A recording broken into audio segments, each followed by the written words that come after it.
Alright guys, welcome back to the channel. This is a pretty exciting video, as you can tell from Vigo's demeanor here.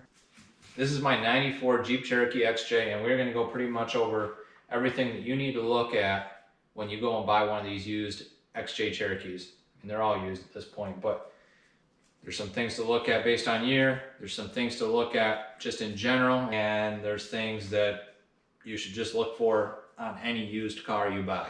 I bought this Jeep completely stock, suspension was clapped out, had a few other issues which we're going to talk about in this video, but it was in good enough condition that I felt comfortable spending the money I did on it. So I want to go over what you need to look for so that you don't get burned on these Jeep Cherokees. I got burned a little bit on this one. I probably could have got it a little cheaper, but I still felt like I got a good enough deal that I made the purchase on this vehicle. Before we get into this video, if you can do me a huge favor, hit that thumbs up or subscribe button. Either one, it helps the channel grow, and we really appreciate that kind of stuff. So, all right, that's all I'm going to say about that. Let's get right into it. So these were produced from 1984 all the way to 2001. There was millions of these Jeeps produced, and they are very, very common. They get a little bit harder to find in a good, clean condition these days, of course.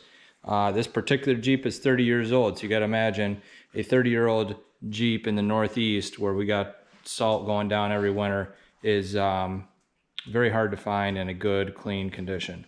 These are coil sprung front and leaf sprung in the rear. These Jeeps are highly sought after for their simplicity, their durability, and their parts availability. But they're not without some things that you want to look for. So we're going to go over that in this video.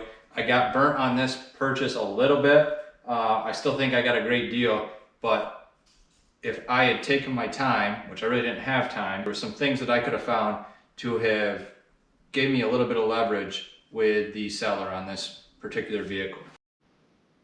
So we talked about how long this was produced for, this particular Jeep. The early years are probably ones to avoid. They either came with a 2.5 liter inline 4-cylinder or a 2.8 liter GM V6. Neither of them were very good motors. They're pretty well underpowered for this Jeep, especially if you're going to put bigger tires and things on it. Now, there are some pros to those years. If you can find a 4-cylinder Jeep, a lot of times they came with a lower gear ratio, which some people like to swap those axles onto these 4-liter Jeeps, because the 4-liter Jeeps, for better road highway mileage with stock tires, they came with a higher gear ratio. So there are some pros to those early Jeeps, but overall, best to avoid those years. Most Cherokee guys would say start looking at year 1991. This is a 94, and they did make some changes with these early models that we'll go over. But 91 is about as late or early model, I guess I should say, is what you want to start looking for with these Cherokees. So the 91 was the first version of the multi-port fuel injection system, which gave us the 4-liter high output engine. And this is a great motor. The inline 6 in this particular Jeep pretty much ran from 91 all the way till they discontinued it with some minor electrical changes, OBD1, OBD2, wiring, things like that, coil packs, replaced the distributor in 97, I believe. And so 96 would be your last year. 96 is when they introduced the OBD2, and then I believe in 97 it got the coil packs and things like that. Now OBD2 is not without its advantages. A lot of people might try to avoid that just because you've got more wiring, you got more sensors, you've got things that can potentially go wrong. But OBD2 can kind of be nice when you're troubleshooting things. You can plug into your OBD2 port, you can read a code, and a lot of times you can figure out exactly what you need to replace. There's a lot of guys that will tell you the 94 to the 96 were the prime units, the ones you really want to look for. 94 would be the last year of OBD1. 96 they introduced OBD2.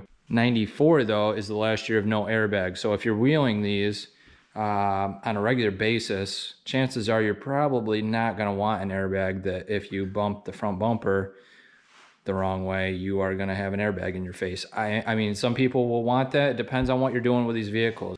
If you're buying this Jeep to drive to work back and forth, an airbag's probably a good option. I believe at that point it was probably only a driver's airbag. I would have to look that up. Again, it just depends on what you want to do with this Jeep. If you go with a 97 and newer, you're going to have the OBD2, you're going to have the airbags, you're going to have coil pack ignition that replaced the distributor, and you're also going to have a different body style. In 97, they came out with a more rounded body style. Me personally, I like the look of the classic 84 to 96 Jeep. These things, to me, are just, you can't hardly beat them. Jeep really had this thing knocked out of the park. There's no other way that they could sell these for as long as they did, and as many of these as they did, if people didn't like the styling of these vehicles. So on the very last years that these Jeeps were produced, the 2000 and the 2001 models, they had bad head designs that caused head gasket issues. It caused the heads to warp, and you would get coolant in the oil, and it would be a mess. I actually had one at one point. I replaced the head gasket. I didn't deck the head, and the problem came back. But it's just better to avoid the very early years of the Cherokee and the very late years, the last years they were produced.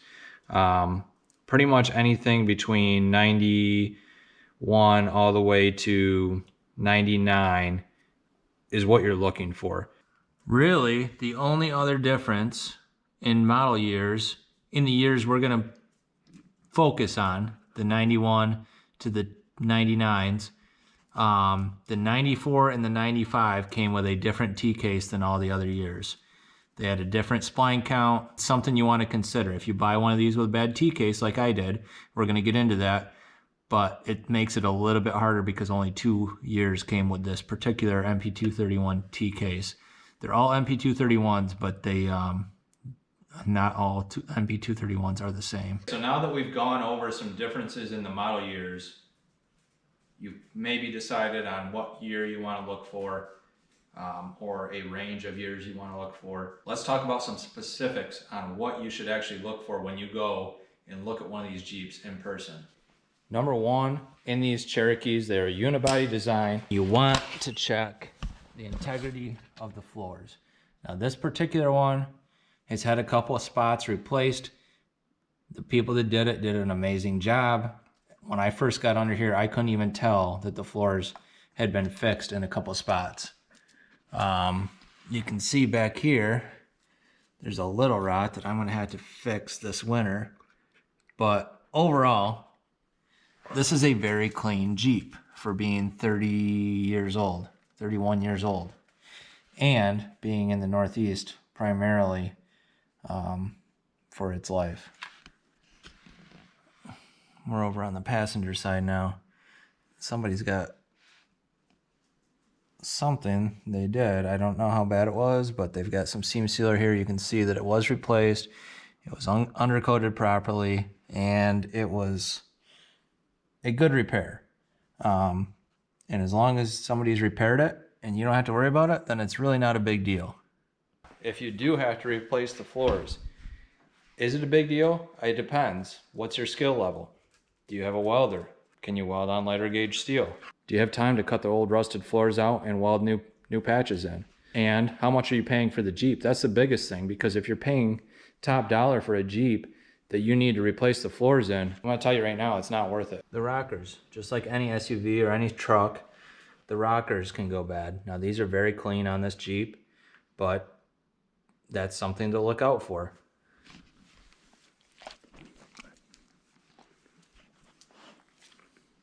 Now some people, if they're just wheeling these Jeeps, they will cut rusted rockers out and they will turn them in to rock sliders with some 2x3 tubing or whatever it may be, and then tie it right into the frame. So that's just something to consider. What is your intention for this Jeep?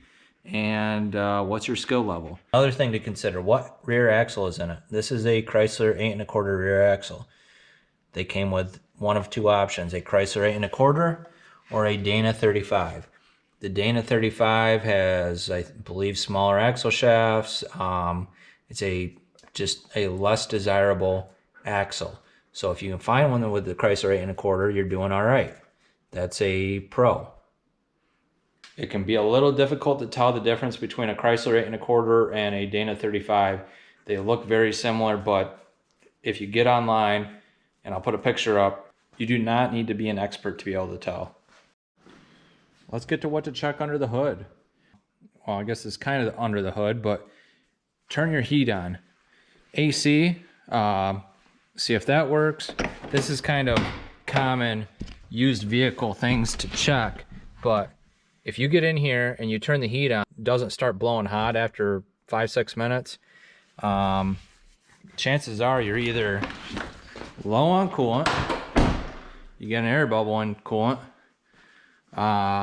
your vacuum system is not diverting coolant into your heat exchanger, your heater core, or your heater core is plugged. Now, the heater core being plugged can potentially be a project. You can try flushing it out. I've done that in the past and had good success with it.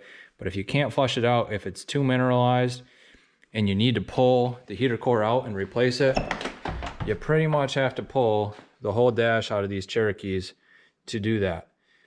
It's probably, I mean, you could probably do it in a day if you don't know what you're doing. It's not a huge deal, but it's not a small deal either. These 4 liters leak oil in 3 main spots: your valve cover gasket, the oil filter housing, and your rear main seal. The valve cover, not a big deal. The oil filter housing, not a big deal. The rear main seal, you pretty much have to pull the transmission out, but you're probably gonna wanna put it on a lift or your buddy's lift and do it there.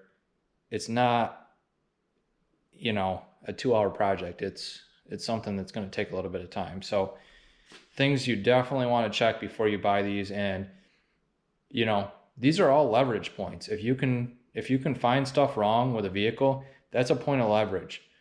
That gives you a bargaining chip when somebody's trying to get, say, $4 grand for a Jeep, and you say the rear main seal is bad. That should be, you know, $500, $600, $700 bargaining chip.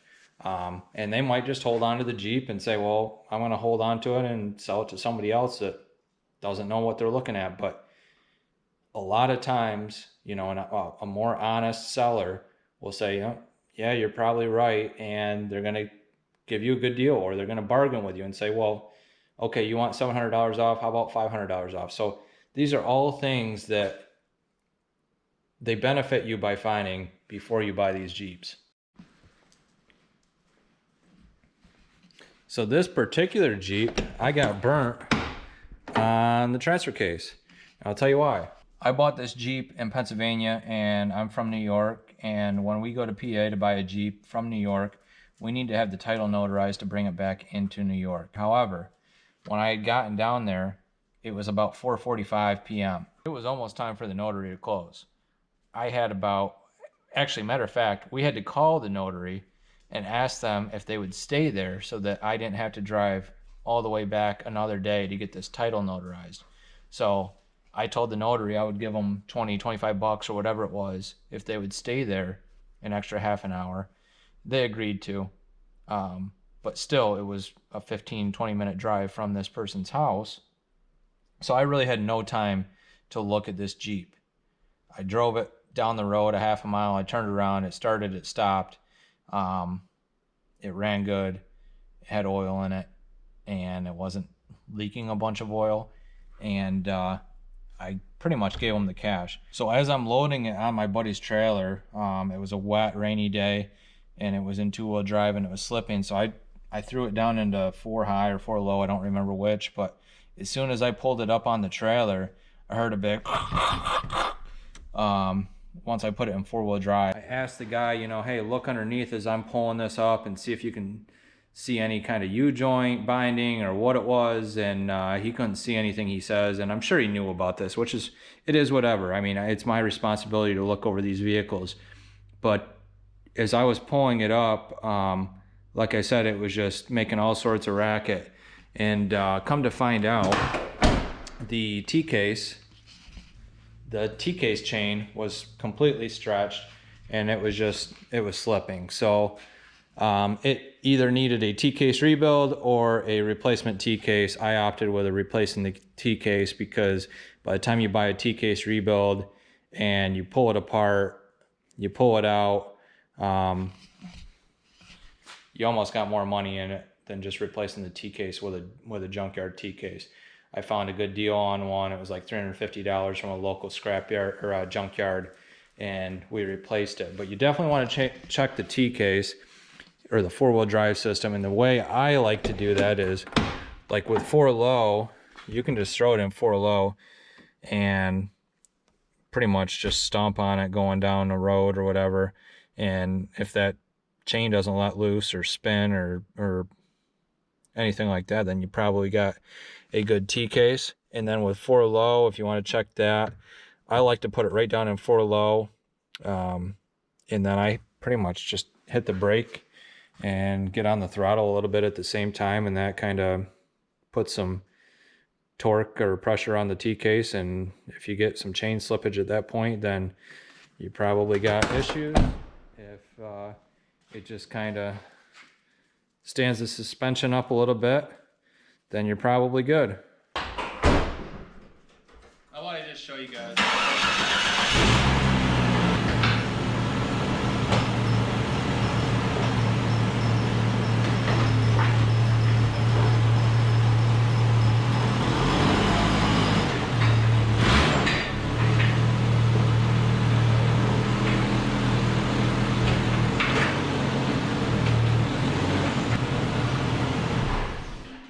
Nothing binding and nothing slipping, so that's pretty surefire way to check those transfer cases.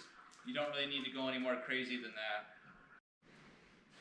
One other thing I forgot to mention is your header or exhaust manifold can leak, and these bolts, they're all right to get to, but man, it takes some different extension setups and maneuvering, and it's kind of a pain. So you got to be just a little bit mechanically inclined if you need to replace that exhaust manifold, but definitely something to check and make sure that that's not leaking. If it is, you need to get the Jeep for an accordingly price. Door hinges, especially the driver's side. This one's been welded at some point. Pretty much every Jeep I've ever owned is either needed welded or been welded, and they just wear out. That's not a huge deal. It really isn't. But they don't always close so good if they're out of alignment and need welded.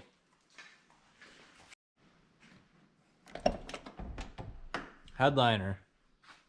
These old Jeeps are known for sagging headliners, and it's going to drive you crazy. You are not going to want a Jeep drive a Jeep with a sagging headliner. It's something you're either going to need to rip out or replace, like I did. This was completely sagged down. It was touching my face and head every time I drove the vehicle. I ripped the headliner out. It basically amounts to pulling these plastic covers off, and it's a few Phillips head screws and an afternoon worth of work, but it's very doable for even a basic DIY guy. So the fabric is probably around $50, $60 off Amazon. You could probably find it cheaper elsewhere, but it's not a big project. It is something that you might be able to negotiate a little bit on, though. So overall, it comes down to how much are they asking? How much are you willing to pay? How much should you pay based on what it needs? And how bad do you want it? Pretty big market for these XJ Cherokees. So if you really want one that's in clean condition and for a good price, you have to scour Marketplace. I looked for probably 6 to 8 months to find the one that I finally bought, because a lot of them are either junk and people want a lot of money for them, or they've been lifted and wheeled prior to you buying them. This one was stock when I got it, or it's just out of your price range. It's a really nice Jeep, but it's way more than you want to spend. It's out of your budget. So there's a lot that goes into it. But again, everything you find wrong with something somebody is selling, that's a bargaining chip for you. And you can use that to your leverage. Hope you guys enjoyed this video. In the next video, I think I am going to be building these bumpers. I built both the front and the rear bumper right here in the shop, and I did it for less than $200 for the pair. So if you want to know how to build a cheap set of XJ bumpers, definitely stay tuned for the next video, because you're not going to want to miss that. I talk about how we mount them and all of that good stuff. So hope you guys enjoy this one with me and Vigo, and we will see you next time.